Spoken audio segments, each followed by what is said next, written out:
Hello everyone, welcome back to the channel. I got another special unboxing. I know a lot of times I say that a lot of these unboxings are special, but I promise you this one is special. You know, I kind of wish more people felt that way, but listen, it's your money, it's your time, it's your energy, it's your everything. So you don't have to feel how I feel, but just know this one's kind of special. Coming right into it, we have what's a special Jordan 3 box. Now, typically your Jordan 3 box does have an elephant print on it, but it has that signature gray, black, and red, color scheme of your typical Jordan 3. This particular case, we do have this blue colorway, again, signifying that Wizards colors that Jordan wore, that true blue. Let's go ahead and look at the size tag. Size tag reads Air Jordan 3, white metallic copper. Ladies and gentlemen, I am beyond pleased to present to you the Air Jordan 3 Wizards PE. That is right, ladies and gentlemen. We do have a PE, a player exclusive shoe that Michael Jordan wore. Some people don't care about that, but like I always say, first we're gonna talk about the shoe and then we're gonna talk about the shoe. On the bottom of the shoe, you have your standard Air Jordan 3 traction pad. You have a little bit of radial design here with some, just I guess dust removing inlets here. And of course, this does have the Jumpman logo and branding on the bottom of it, as opposed to the Nike branding, which I'll get into that a little bit later. Flipping up to the bottom, you have that true blue colorway on the bottom. Again, true blue is a theme that you're gonna be hearing a lot about in this particular video. I'll tell you why that's important again in 1 second. In addition to that, you do have that elephant print, which was designed and implemented by the GOAT himself, Tinker Hatfield. I believe he just had a birthday the other day, so happy birthday, Tinker. Coming up to the lateral and medial side of the shoe, you have 3 distinct different types of leathers. And that is pretty much par for the course when it comes to Air Jordan 3s. On all the side panels, you do have a tumbled leather, which I try to zoom in here so you guys get a good look at that. On the bottom, surrounding the shoe and around the toe cap, you do have a much smoother leather, which again is par for the course in Jordan 3s. And up around the collar, you have that perforated leather, again, par for the course for most Jordan 3s. 3 types of leather on the shoe. The eyelets on the bottom of the shoe are that copper color, again mimicking the colors of the Wizards jersey. And the eyelets on the mid of the shoe are a true blue in colorway. The top eyelet by the collar is again that true blue instead of that plastic, kind of material. The bottom of the tongue coming up to where the laces end does have that perforated leather.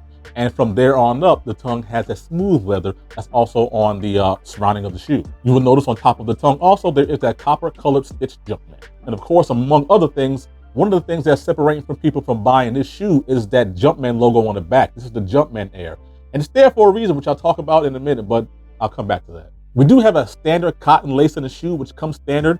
And again, with this particular release, there is no additional lace swap options, as well as there should not be. Again, this is a PE version. So if MJ never swapped his laces, there's probably no reason why this shoe is going to get a lace swap option. You have a nice true blue satin sock liner, and the insole of the shoe is also that true blue colorway with the white Jumpman on the interior.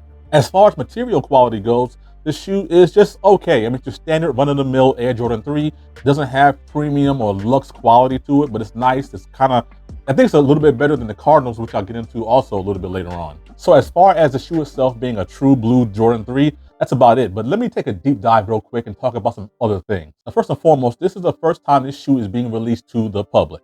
As I mentioned earlier, this shoe is a Jordan 3 PE, a player exclusive. Yes, ladies and gentlemen, Michael Jordan wore this shoe in-game on the court, okay? I'm glad that Jordan Brand remembered that Jordan actually played for the Wizards because a lot of his fans seem to forget that. Now, even though a lot of MJ's fans seem to think that his career only was from 1991 to 1998, he actually did play on the Wizards from 2001 until 2003. Now, let's go ahead and keep it a buck. Even though the man was 40 years old, he was still putting up great numbers for a 40-year-old. I mean, he wasn't quite the MJ that we loved and remember from those Game 6 finals and the last shot that we had just saw him take in 1998. He was still doing things at a high level. So it's a little bit puzzling to me why people did forget that he played in this shoe. He played in the cool gray 11s. He played in the cool gray 9s. He played in some 15s, 16s, and 17s.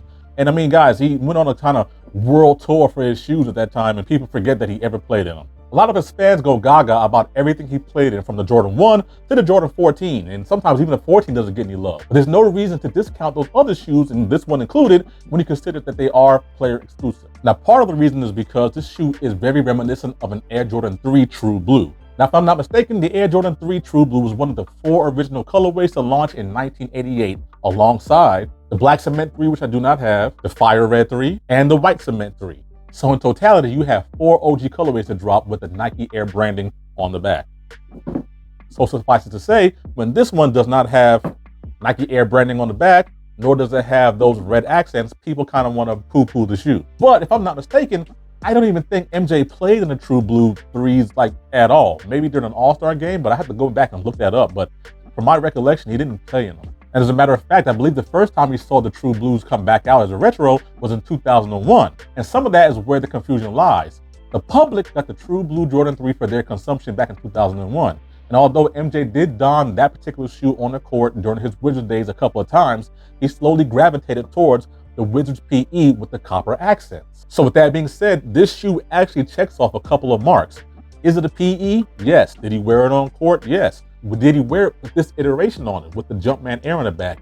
Yes. Around that time, Jordan Brand had become its own entity and was trying to distance itself from Nike. That's right, Michael Jordan and Jumpman as a whole were having their own brand, their own entity. That's when Jordan Brand around that time was kind of established. So what they wanted to do was get away from Nike branding, so you no longer got the Nike Air on the back of shoes, you got the Jumpman Air. And that's why Jordan had the Jumpman Air on court. What other way to push your branding than to have the GOAT himself wear the Jumpman logo on the court? I also get some of the other apprehension to buy these shoes. The quality control on the Jordan 3 Reimagined were kind of hit or miss. My pair happens to be fine, but a lot of pairs, the elephant print was wildly inconsistent.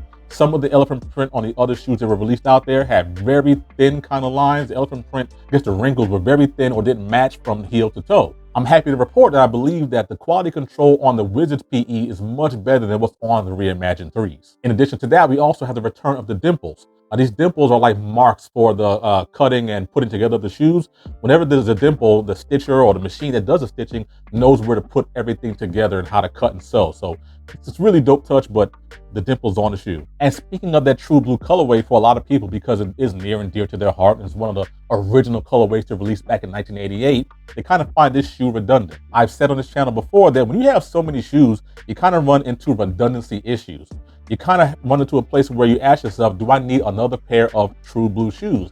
Even though the difference is only between the red and white eyelets and the Jumpman logo, do I need to have it? So for me, if you don't have True Blues, the answer is a resounding yes. If you're a collector and you like to have the shoes that Jordan played in, a la PEs, the answer is a resounding yes. If you just want to have shoes for the toe and you don't particularly need another Jordan 3 True Blue, maybe you can skip this one. Especially for some of you who are complaining about the $210 price tag. Again, that's a premium price that Jordan feels like you should pay for a premium special pair of shoes. Last little tidbit, someone said that this shoe looks like a blue version of a Cardinal, and I'll be honest with you, I can't unsee it.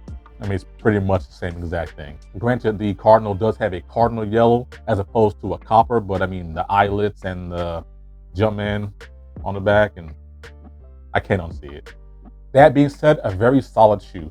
The shoe actually, I think, did sell out on Sneakers App same day of, and I'm glad a lot of people recognize the beautiful part and the history, nostalgia of this shoe. Again, this shoe checks the boxes if it meets the criteria that I outlined earlier. You don't have the True Blues, you are a fan of PEs, and you do want to have shoes that Jordan played in himself. I mean, this one does have all that put together.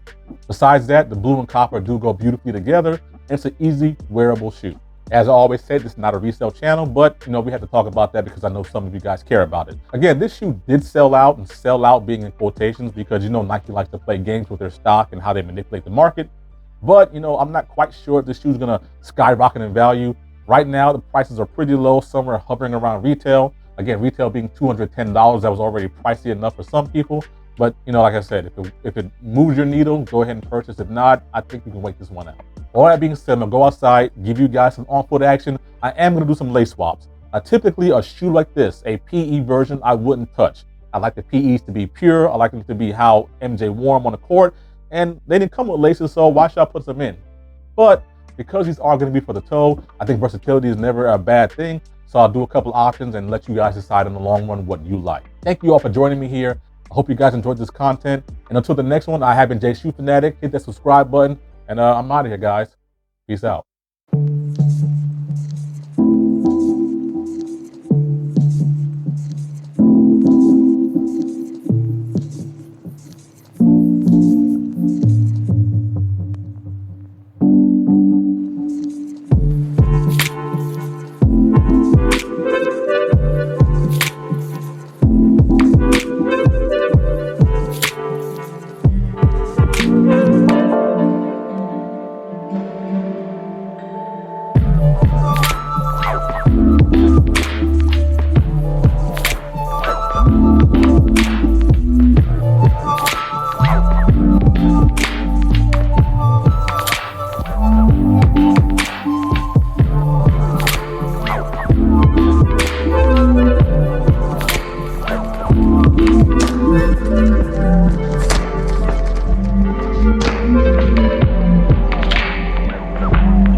I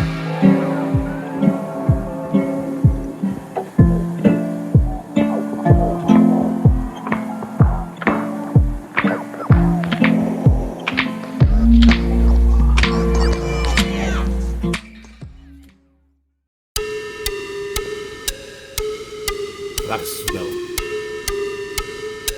Oh, the original cut. There it absolutely is. I might like it better than the 2020 version. So I'm like,